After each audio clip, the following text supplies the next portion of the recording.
Apa sih bedanya manhaj dengan madhab? Iya. Manhaj itu Pak adalah metode di dalam memahami.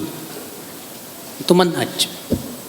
Sedangkan madhab adalah hasil ijtihad seorang imam atau ulama. Iya. Madhab secara bahasa Arab dari kata dhahaba yadhabu artinya pergi. Dhahaba yadhabu dhahaban wa madhaban. Artinya tempat pergi. Maksudnya gimana? Pendapatnya. Ya. Maka kalau pendapat seorang ulama disebut itulah madhabnya dia. Paham nggak Pak? Nah di dunia Islam ini kemudian terkenal ada istilah 4 madhab. Padahal ulama banyak loh Pak, cuma bukan 4. Kenapa kemudian jadi 4 madhab? Karena merekalah yang paling banyak pembelanya Pak. Dan memang dari sisi keilmuan juga luar biasa. Wailah di zaman Imam Syafi'i ada enggak ulama-ulama yang sekaliber dengan Imam Syafi'i, bahkan lebih dari Imam Syafi'i? Banyak dari sisi keilmuan. Tapi kefakihan Imam Syafi'i luar biasa.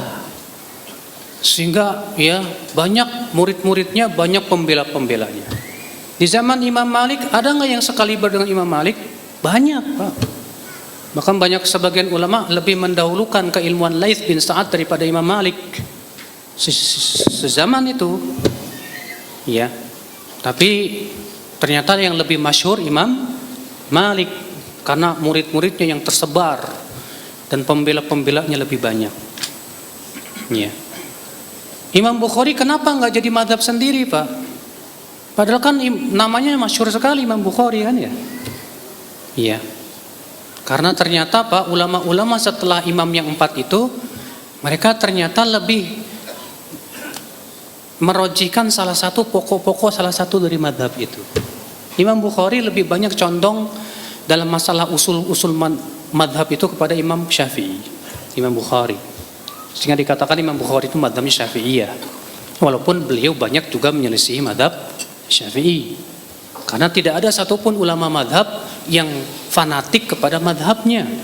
Tidak ada satupun ulama madhab yang mengatakan nggak boleh keluar dari madhab, nggak ada.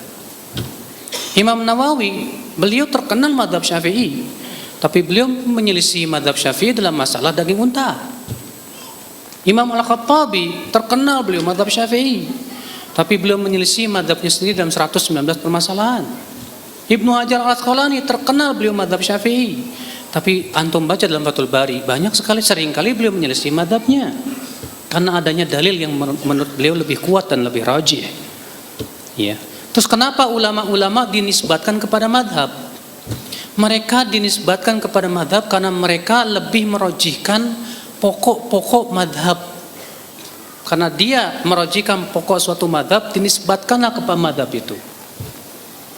Makanya kata Ibnu Qayyim, orang awam tidak bisa dinisbatkan kepada madhab manapun. Karena mereka tidak faham pokok-pokok madhab. Yang bisa dinisbatkan kepada madhab itu orang yang betul-betul paham tentang pokok-pokok madhab. Ya, paham tidak Pak? Nah ini yang akal Islam. Di Indonesia sendiri Pak, banyak orang yang mengatakan ente nggak usah banyak-banyak madhab, kenapa? Madhab Syafi'i udah Syafi'i aja. Tapi ternyata dalam kelakuannya sehari-hari juga dia nggak kuat-kuat banget berpegang kepada madhab Syafi'i. Saya berikan contoh, kalau habis sholat dikerasin tuh, tiap habis sholat dikerasin, padahal itu bukan madhab Syafi'i Pak. Madhab Syafi'i itu pendapatnya adalah zikir setelah sholat sir, bukan keras. Yang dikeraskan itu madhab Hambali. Imam Syafi'i mengatakan boleh dikeraskan dalam rangka taklim, mengajarkan, tapi itu tidak boleh terus menerus, sesuai dengan kebutuhan selesai.